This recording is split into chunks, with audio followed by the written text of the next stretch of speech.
Found this big pile of nasty rubbish.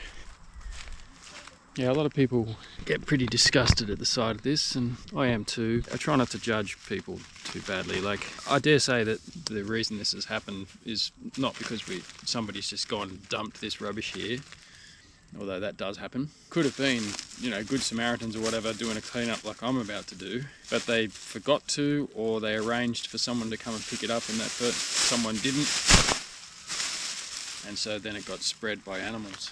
Anyway, whatever the reason, it's here and it needs to be packed up and no one else is going to do it. Might just get some gloves.